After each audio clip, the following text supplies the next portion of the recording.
me tirou de dentro do hospital do Souza Aguiar e me disse: vou te tirar desse traumatismo craniano, desenganada pelos médicos, porque eu sou médico de médicos, e por onde tu passares e disseres que eu faço milagre, eu também vou operar milagre. Portanto, meu irmão, vai depender de tu, porque eu vim liberar a palavra, mas o milagre quem precisa é tu, o milagre quem vai pedir é tu. Pegaste a visão? O Evangelho de Jesus Cristo segundo escreve Mateus, capítulo 14, versos 28 a 32.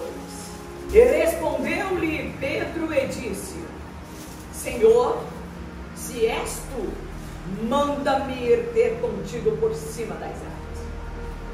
E ele disse: vem. E Pedro, descendo do barco, andou sobre as águas para ir ter com Jesus.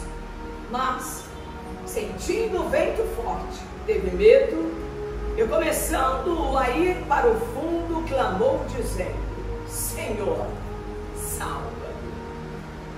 E logo Jesus, estendendo a mão, segurou-o e disse-lhe: homem de pouca fé, por que duvidaste?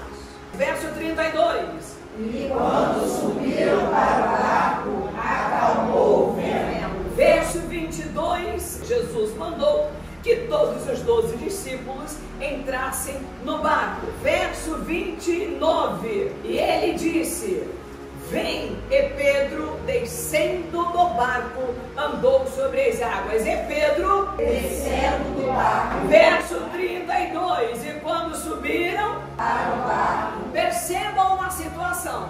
No verso 22, Jesus manda que todos entrem para o barco. No verso 29, Pedro desce do barco. No verso 32, Jesus e Pedro subiram para o barco. Esta é a pergunta que eu tenho para te fazer nesta manhã. Tu vai descer ou vai subir? Vai sair ou vai ficar? Hein? Qual é a resposta que tu tens para dar para Jesus nesta manhã? Uma coisa eu tenho para te dizer: não é tu que vai sair, é Jesus que vai entrar. Não é a enfermidade que vai ficar na tua casa, é Jesus que vai entrar e vai curar. Não é o divórcio que vai entrar lá, é Jesus que vai entrar e vai restaurar o teu casamento. Não é a dificuldade que vai entrar na tua dispensa, é Jesus que vai entrar e vai multiplicar. Quem pode receber esta palavra? Não é sobre espiritualidade. Quem era Pedro? Não é. É sobre obediência. Foi na obediência, quando eles subiram para o barco, que o vento acalmou. A resposta de Jesus para ti nesta manhã é essa: sobe para o barco, volta para o teu lugar. Eu entendi que a palavra de Deus nesta manhã para ti é reposicionar.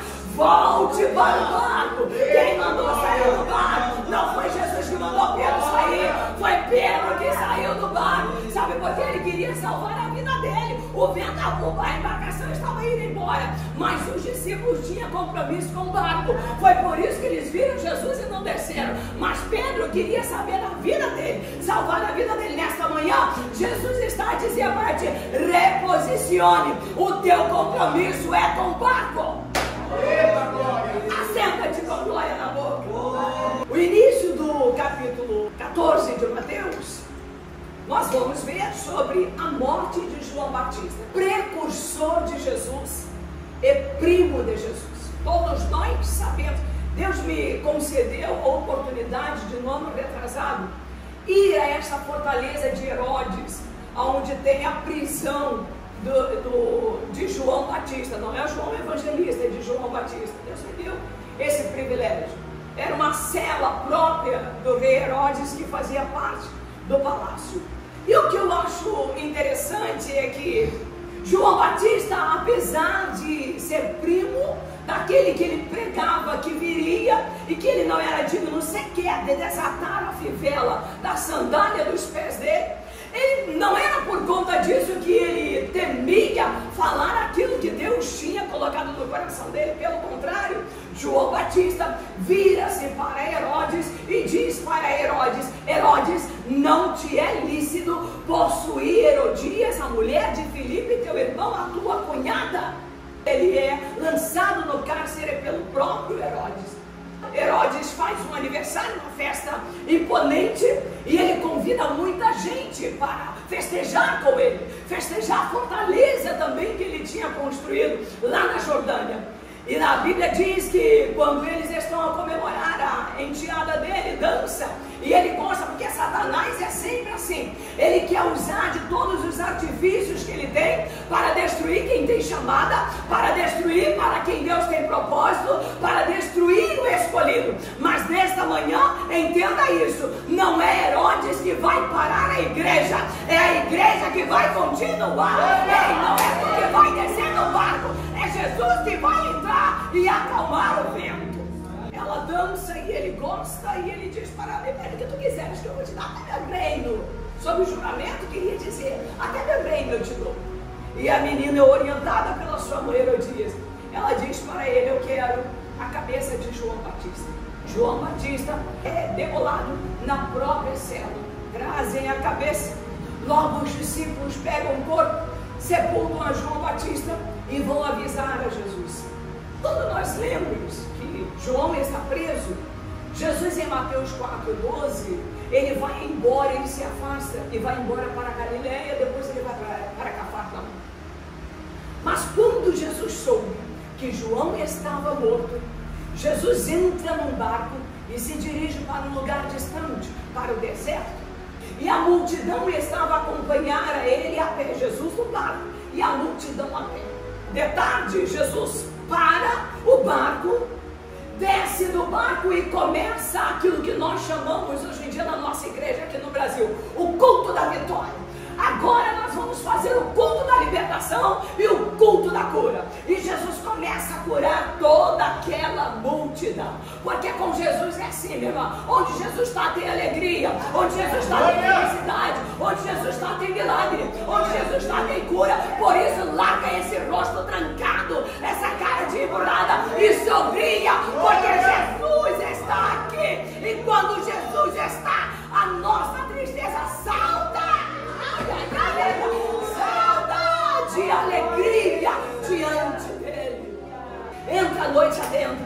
O discípulo chega para Jesus: mestre, tu estás vendo que essa multidão só te acompanha por conta do milagre, da multiplicação da comida, por conta das libertações, dos paralíticos que andam, do cego que enxerga, do mudo que fala. E Jesus disse para eles: verdade, manda eles irem embora, porque a essa hora o armazém já deve estar fechado e eles têm que comer, eles têm que comprar alguma coisa para eles comerem. Jesus disse para os discípulos: não é mistério que faça isso, de maneira nenhuma.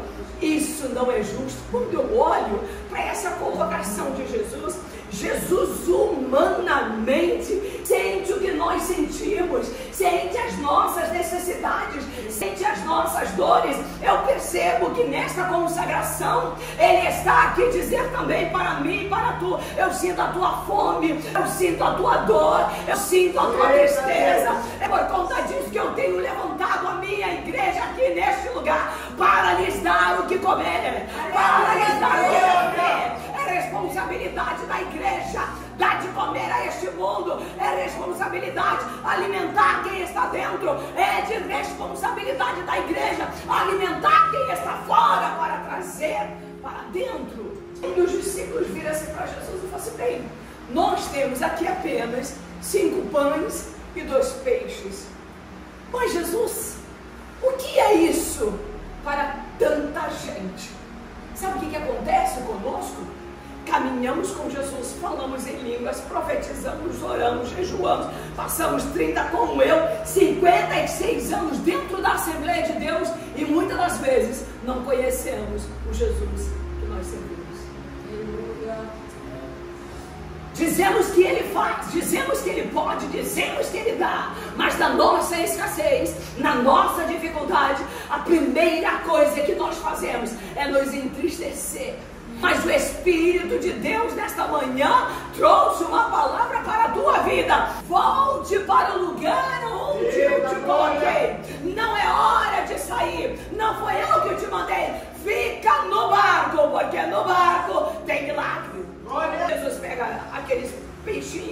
pães, ora, entrega para os discípulos, manda que a multidão se assente e depois manda os discípulos alimentar a multidão. Não foi Jesus que alimentou, foi os discípulos que alimentaram aquilo que Jesus tem multiplicado. Jesus tem multiplicado nessa igreja a unção, a glória, a graça, a fé dele. Para quê? Para te dar autonomia, legalidade no reino, para alimentar aqueles que precisam. Nós encontramos agora Jesus andar por cima do mar. Jesus pede aos discípulos que entrem no barco e passem para outra banda. Agora eles estão no mar da Galileia. Eu tive o privilégio de ir lá. A imensidão desse mar. Estivemos no barco, atravessamos no barco, onde o protótipo era semelhante ao barco de Jesus. Então é um negócio assim muito artesanal. E eu olhava para aquelas águas e eu dizia para meu irmão, para Marquinhos, meu irmão, olha que violência, uma embarcação tão frágil como essa. Eu só vou entrar se tiver salva-vidas. Ah, meu irmão, não, Marcinha, fica tranquila. Jesus está no barco, vai. Isso eu sei, uma guerra nossa é essa. Eu quero salva-vidas aqui. E ele disse, não, vamos, que vai dar tudo certo. E aí nós entramos, brincamos, dançamos com aqueles árabes lá e foi uma bênção. O mar, uma coisa linda, o vento dava, levava nossos cabelos. Nós segurávamos na vela para não cair. Que mistério. E aí eu fiquei imaginando Jesus aqui, nessa situação. Jesus manda e está lá orar. Era tarde da noite, Jesus está a orar. De repente, quando eles já estavam no meio do mar da Galileia, na metade do caminho, para chegar do outro lado, para onde Jesus mandou eles irem, vem um vento muito forte e ele começa a assolar a embarcação e a trazer para lá e para cá, porque muitas das vezes nós estamos no barco, nós estamos na igreja, estamos na nossa família, mas infelizmente haverá sempre um momento que o vento contrário vai tentar destruir a nossa casa, destruir a nossa igreja, destruir a nossa vida, destruir a nossa família, destruir a nossa parentela, destruir a nossa própria vida. É nesse momento do vento contrário que não é o momento de descer, é o momento de ficar. Não é o momento de sair, é o momento de continuar. Porque é exatamente no barco onde todo mundo olha e diz, ih, vai perecer, essa aí vai morrer, vai acabar, acabou o emprego, não tem comida na casa dela, não tem dinheiro, não tem isso, não tem aquilo, e vai perecer. Mas entra Jesus. Na quarta vigília da noite, entre 3 a 6 horas da manhã, lá vem Jesus. E eu gosto de Jesus, que ele faz uns negócios hiláricos. Jesus não vai na nossa mão, Jesus trabalha. Ai, Jesus está falando com alguém aqui. Ele trabalha na contramão do ser humano. Não é do nosso jeito, não é de acordo com a nossa vontade, minha irmã, não é de acordo com o nosso achismo, é de acordo com a vontade dele. Jesus vem de onde ninguém imaginava. Oh, meu Deus! Todos imaginavam que de repente ia encontrar ele lá do outro lado. Mesmo com todas as intempéries, com o vento contrário, enganaram-se. Jesus vem a andar sobre as águas. Não é as águas que está agitada, é sobre as águas que eu vou andar. Reposicione nesta manhã, vai. Reposicione. Tome a posição de onde tu estavas. Volta para o lugar onde tu estavas. Volta, porque eu estou a chegar. Eu estou a caminho. Eu estou legal. Eu estou a caminho da tua casa, a caminho do teu trabalho, a caminho da tua família, a caminho da tua parentela. Eu estou.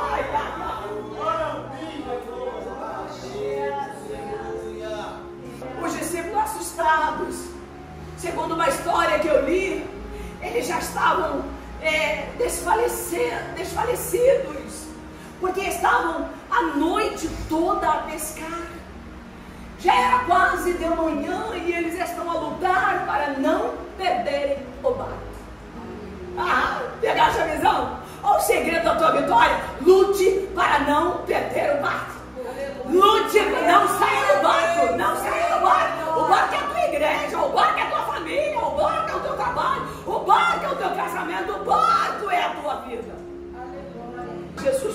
aproxima-se. Pedro percebe que era Jesus. Pedro vira-se para Jesus e diz: mestre, se é tu mesmo, se é tu mesmo, permita-me ter contigo. Qual foi a ordem que Jesus deu para eles? Entrem no barco. Qual foi a ordem que Jesus deu para a igreja? Entre no barco, vá para o outro lado, atravesse o mar, fique no barco, não abra mão do barco, não abra mão do barco. Deus está falando com alguém nesta manhã, não abra mão do barco. Meu Deus. Eu não sei se tu podes perceber, mas como o Espírito Santo de Deus está a trabalhar e a tratar a igreja dele aqui nesse lugar. Deus está fazendo mover, Deus está a agitar os ventos. Tem vento contrário, tem vento a favor, é Deus no vento, porque depois que passar este vento, a igreja aqui neste lugar, pastor Márcio e pastora Márcia, vai cantar que verdadeiramente, quem esteve no vento, quem estava no mar, quem andou sobre o mar, é o Deus desta igreja. Pedro desce, Pedro esquece de focar os olhos em Jesus. E Mateus escreve, ele sente o vento. Quando nós permitimos que as intempéries da vida, as adversidades, o que está do lado de fora, se torne mais forte do que o que está do lado de dentro, nós somos vencidos. Nós que escolhemos ficar no barco, tem culto da vitória, tem culto da cura. Agora sair do barco tem naufrágio. Sair do barco a gente sente o vento, mas ficar no barco, diz a Bíblia que eles começaram a adorar a Jesus e a dizer, verdadeiramente esse é o Filho de Deus. Então fique no barco, fique no barco, tá ventando, fica no barco, tá soprando, fica no barco, as águas tá agitando, fica no barco. Reposicionar é se posicionar uma vez mais. Quando Jesus entra na casa, quando Jesus entra na vida, quando Jesus está em algum lugar, alguma coisa de extraordinária acontece. Quando Jesus entra, diga comigo, quando Jesus entra, a tristeza sai, para entrar a alegria. A tristeza sai para entrar a alegria. Tem alguém alegre nesta manhã? Tem alguém alegre nesta manhã? Porque ele está aqui, porque ele está na tua casa, porque ele está na tua vida. Tem alguém alegre nesta manhã? Aquele pai era um chefe da sinagoga, ele era uma autoridade judaica, muito respeitada. A sua filha está em casa doente, está enferma, está num estado grave. Ele sai ao encontro de Jesus à espera do milagre na vida da filha dele.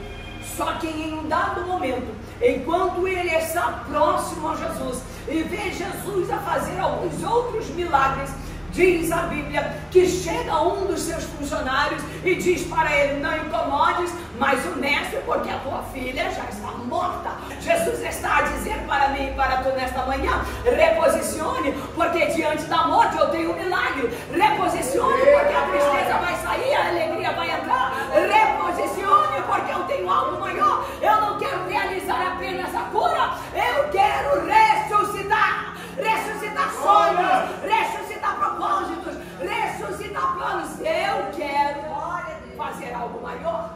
Quando Jesus chega à casa, realmente a menina já estava morta. Jesus manda aqueles que estavam sem fé sair de dentro da casa. Ele pega na mão da menina e diz para ela, levanta-te, menina. A Bíblia diz que o Espírito volta ao corpo daquela menina. Ela se levanta, ele entrega a ela a sua mãe e diz a eles para darem a ela de comer. Sabe qual é a verdade que eu tiro daqui? Que a casa onde Jesus entra não é envergonhada. Alguém tem ganho para ver a tua casa destruída. As choradeiras, as carpideiras recebiam para chorar, para trazer sentimento de tristeza, aquele momento fúnebre que a família da época de Jesus do Oriente Médio estava a passar. Elas ganhavam para aquilo. Alguém está sempre lucrar com a desgraça, com a derrota, mas nesta manhã a casa que Jesus entra não é envergonhada. Aqueles que juravam que tu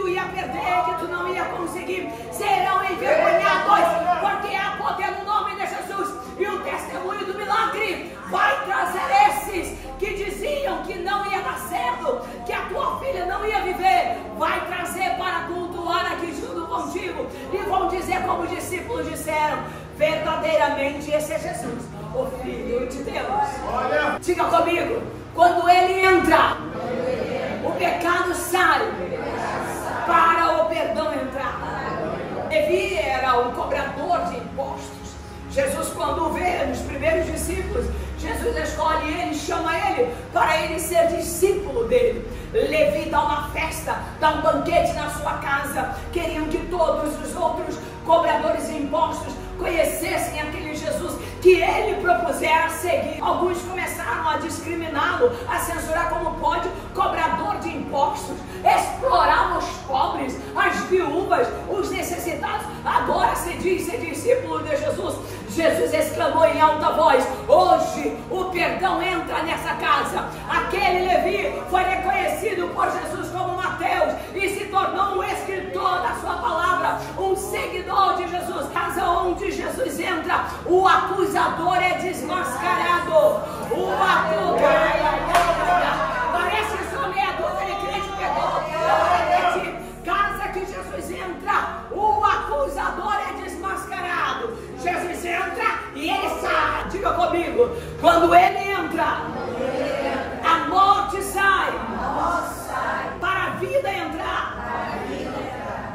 Ele estava com uma febre. Quando Jesus chega na casa de Pedro, aquela mulher, ela é curada. Casa que Jesus entra, de maneira nenhuma a enfermidade pode prevalecer. Quem manda nesse barco, esse barco que é a tua igreja, esse barco que é a tua família, esse barco que é a tua vida, quem manda nesse barco é Jesus de Nazaré. Amém. Quem desceu vai ter que subir, quem saiu vai ter que voltar, quem parou vai ter que continuar. Não saia do barco. Ei.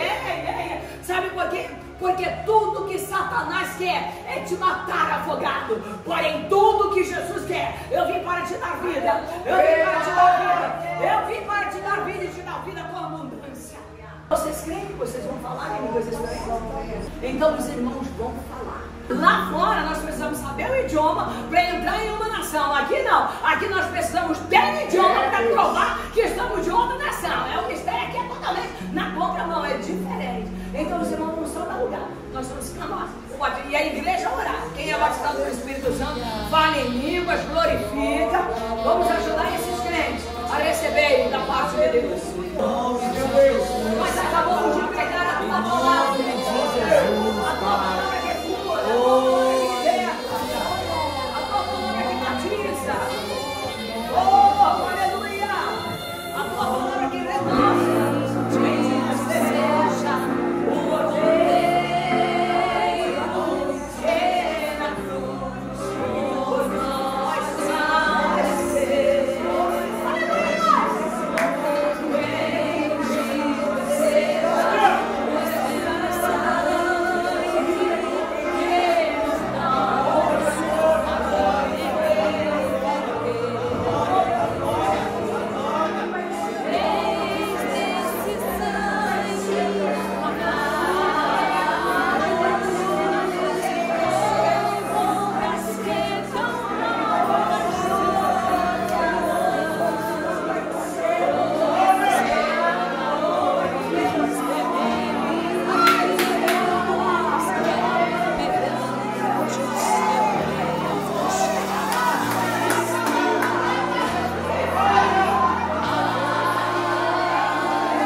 Espinhosa a coroa.